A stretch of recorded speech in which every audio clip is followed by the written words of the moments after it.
What's up, YouTube?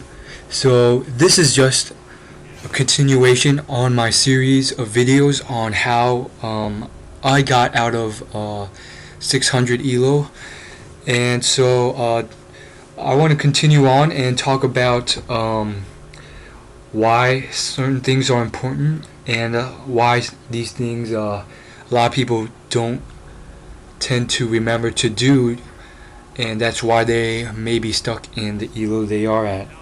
Now, you always have to take into account all of these things and use all of them to get yourself out of the ELO you're at. You can't just, only do one thing better. You have to do all of these things better. So, previously I was talking about objectives and gold. So, before I continue, this is just a gameplay of one of my recently ranked matches. So this is actually it's not the best because I was counter-picked slightly and things didn't work out. But it's hard to find a good match to record these days, so I'm just going to put this one up. What's important is what I have to say, though. So, why is gold and objective so important? The more gold you have, the better items you have, and the more damage you do, and the more protection you have. So, why is gold the most important thing in League of Legends? The more gold you have equates to more damage and more protection. Say, for example, gold versus kills. Which do you think is more important? Gold is more important, in my opinion. Say you have a team that has much more kills while the other team has much more gold. How is this possible? Because there's so many other ways to get gold other than kills. You can get dragon and you get global gold each time you kill dragon. The same thing for baron, and minions give so much gold. Each time you last hit and kill a minion, you get some gold. And if you do really well CSing means creep score, which just means getting more creeps. You will get a lot more gold than your opponents, even if they have more kills on you. So another thing people don't know is each time you take down a turret, you get gold. Your whole team gets gold. So all these things are really important, and you always have to find little ways to get more gold than your enemy team. So if one team has more kills and one team has more gold, which team do you think wins? The team with more gold. Even though you have more kills, you can still have less gold, which means crappier items, which means if you're playing with equal levels of skill, the team with more better items will win out, assuming you know how to choose your items. You have to choose the right items, of course. Like, you can't choose an ability power item on an attack damage champion because it's not going to be anything effective. But if you choose the right item, like Infinity Edge on Caitlyn, which is an attack damage carry, you will have the most optimal item build with the most gold, and you will have a huge advantage, assuming both teams have equal amounts of skill. So that's why gold is so much more important than kills. Kills is just another factor that translates into gold. So some other small things that are important that get you gold is first blood. That means the first kill of the game. You get more gold for first blood than other kills in the game. Another thing is deaths.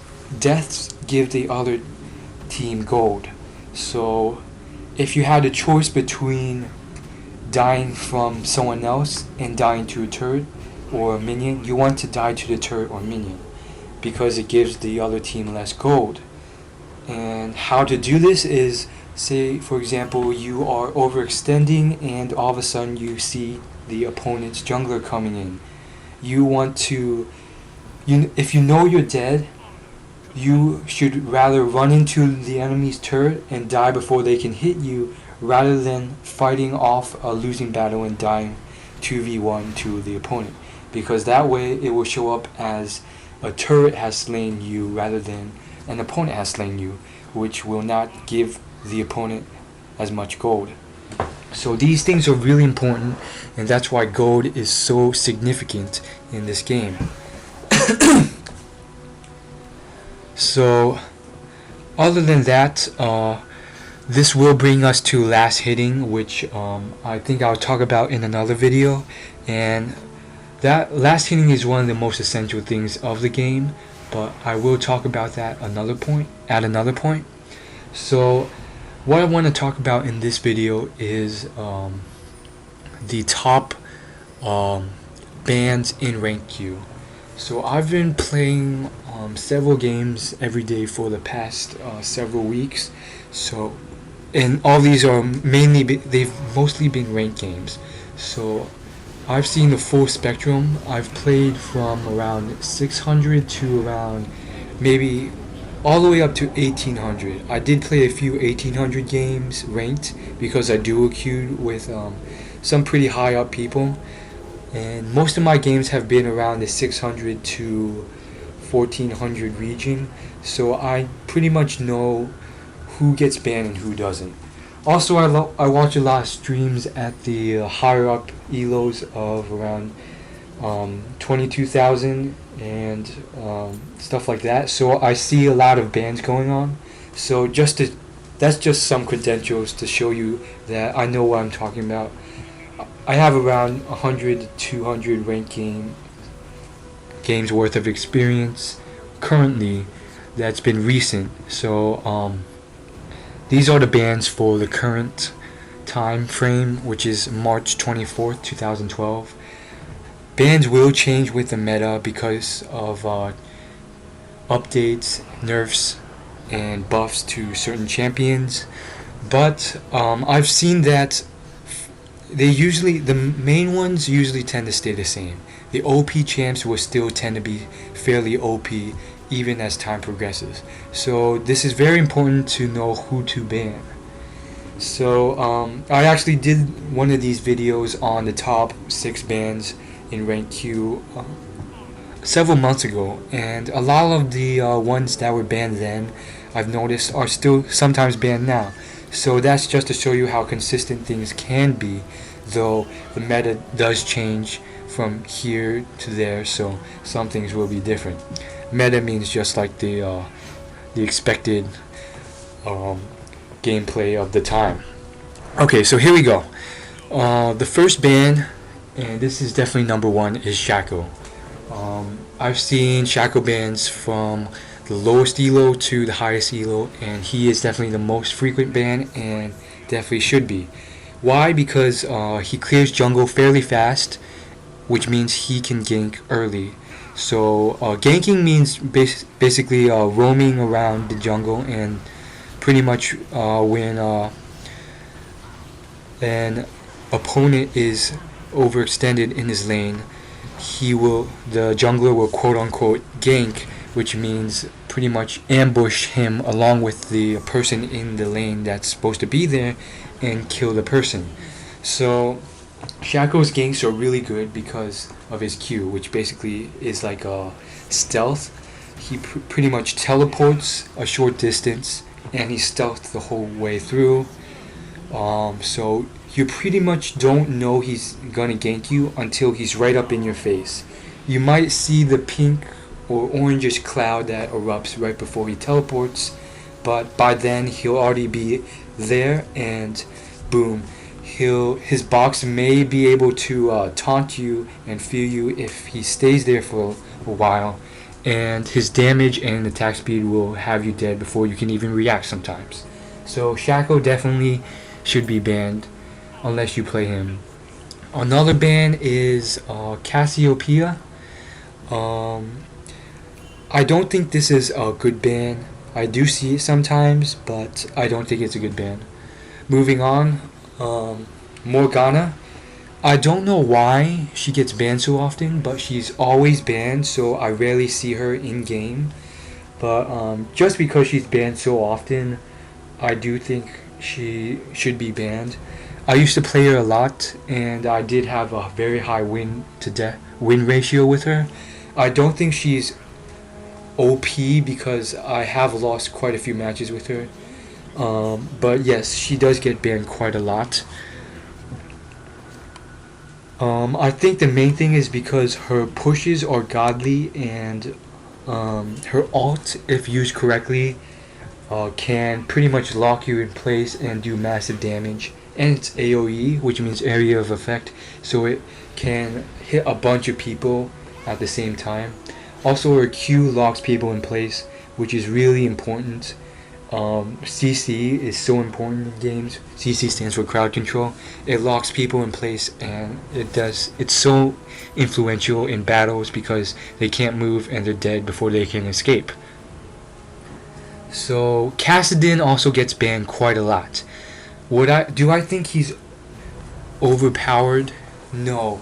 He's more of an anti-carry in the fact that he prevents the carry from being fed and interacting and doing lots of damage.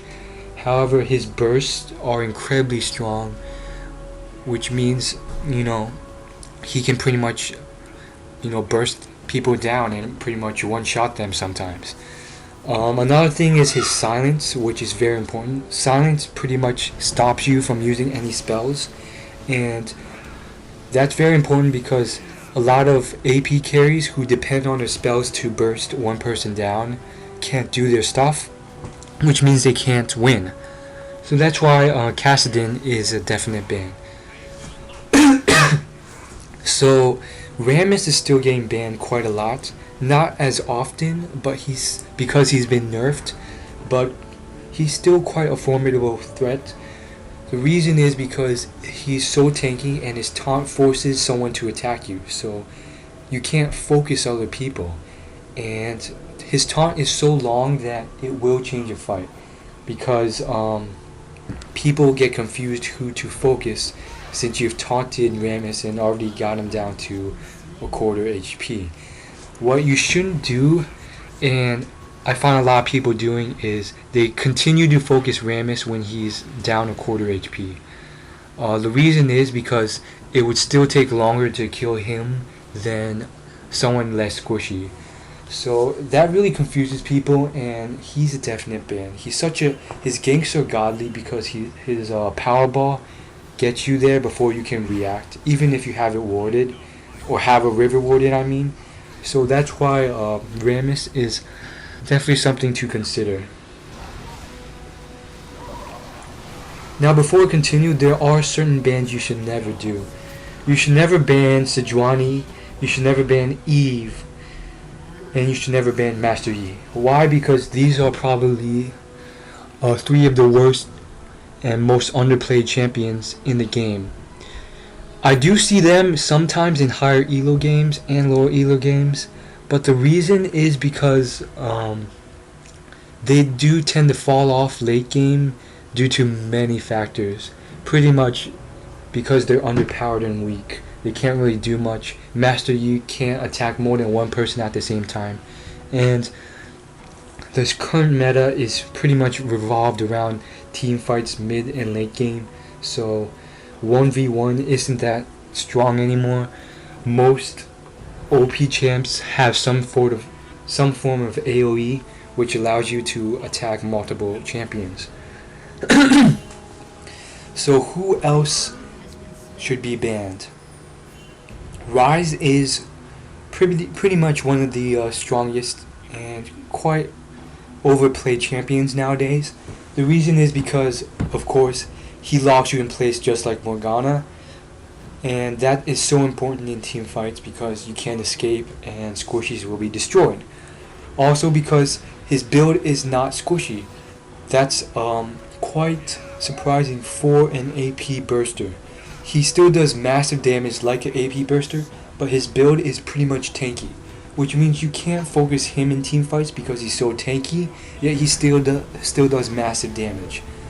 Other AP champions have to build super squishy to do just as much bursty damage. So that's why he's so strong. So that's why you should ban Ryze, Morgana, Shaco, and Kassadin.